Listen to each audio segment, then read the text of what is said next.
All right, so we got Andrew here from Haul Tech. What's up, dude?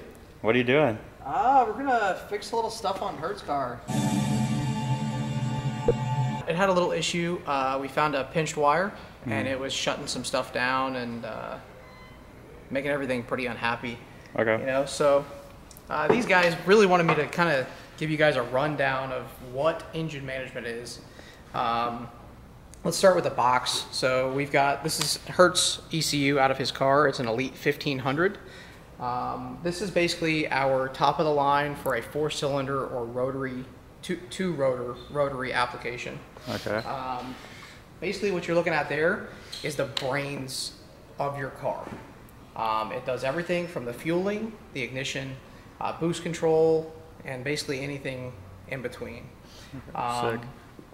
The way that all this works basically is we take the engine position and we turn that into data that will allow us to control when the injectors fire, when the spark plugs fire, and then again other functions that have to do with those things. Basically what Hertz car does here, this is a cylinder or cam or rotor position sensor. So basically what it does, it's kind of like a distributor in here. So it spins around and it's got a pickup. And what it does is it's got an X amount of teeth, and we read that in the ECU, and that tells us where the engine is in its cycle. So when we do that, we can determine, again, injector firing, ignition, and any other functions we want to use. We also read like air inlet temperature, so that we know how hot or cold the air is coming into the engine, so how much fuel it needs to have. We'll have coolant temperature as well. On Hertz car, we're going to utilize the entire ECU because it is basically a race car now. We use fuel pressure sensor to keep an eye on if it's running out of fuel pump or if he has like a leak or something of that nature. We also do oil temperature to make sure the engine isn't getting too hot. Oil pressure as well. We can set up parameters to, you know, protect the engine. Say the oil pressure is below 30 psi, above 3,000 RPMs. We can actually tell the ECU, hey, this isn't right.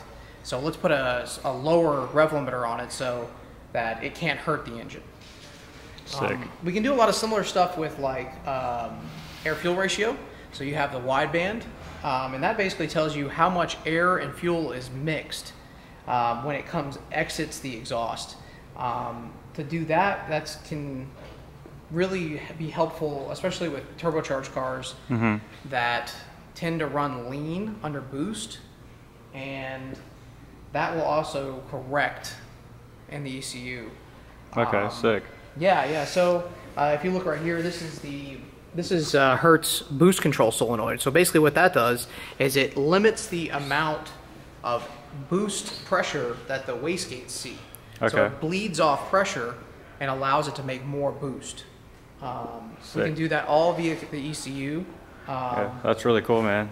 Yeah, so that's basically, we're just kind of cleaning some stuff up. Like I said, we found a pinched wire. That's fixed. Put it all back together, clean it up a little bit, and you can go rip around. Okay, sick. Yeah. Cool. Thanks, man. Thanks for giving us a breakdown on that. Yeah, absolutely.